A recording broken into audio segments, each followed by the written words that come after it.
Man of masses NTR కెరియర్లో most important year అంటే 2026 మాత్రమే. తన కెరియర్లో ఎన్నో హిట్లు, బ్లాక్ బస్టర్స్ వచ్చి ఉండొచ్చు. RRRతో గ్లోబల్ రీచ్ పెరిగి ఉండొచ్చు.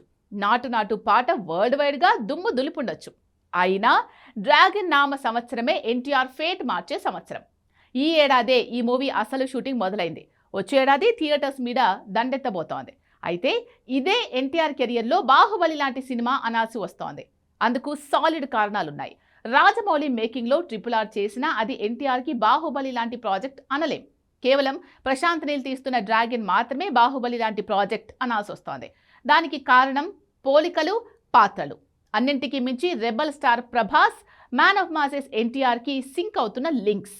ఇంతకీ అవేంటి? ఎందుకు ఇదే ఎన్టీఆర్ ఫేట్ మార్చే project? Have a look.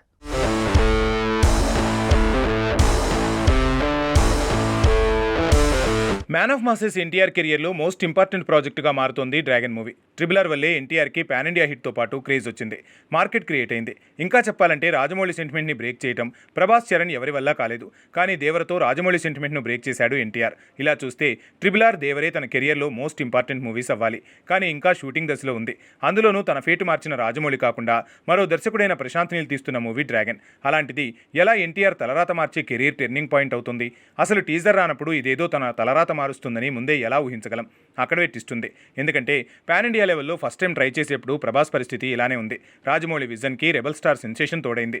Baahubali వచ్చాకే పాన్ ఇండియా ట్రెండ్ మొదలైంది. అలా తన ఫేటే కాదు, ఇండియన్ సినిమా ఫేట్ కూడా మార్చింది. ఆ తర్వాత ఎన్ని పాన్ ఇండియా హిట్లు వచ్చినా బాహుబలినే అసలు పునాది. అందుకే ప్రభాస్ ఎన్ని మూవీలు చేసినా తన కెరియర్లో బాహుబలినే వెరీ వెరీ స్పెషల్ మూవీ.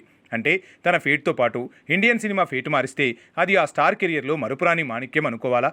అలా అయితే పానాసియా మార్కెట్ని టార్గెట్ చేస్తుండడం వల్లే డ్రాగన్ ఇండియా సినిమా స్థాయిని పానాసియా స్థాయిలో మార్చబోతుంది అని అనుకోవాలా?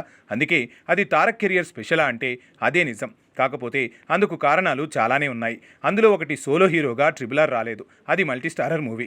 ఇక దేవర సోలో హీరోనే అయినా అది పాన్ ఇండియా ట్రెండ్ సెట్ అయ్యాకే వచ్చింది. సో సోలోగా వస్తూనే పానాసియా ట్రెండ్ సెట్ చేయబోతుంది. కాబట్టి ఏమాత్రం ఇది కలిసి వచ్చినా పానాసియా లెవెల్లో ఇదే ఎన్టీఆర్ ఫేట్ మారుస్తూ ఇండియన్ సినిమా స్థాయిని పెంచిన మూవీ అయినట్టే.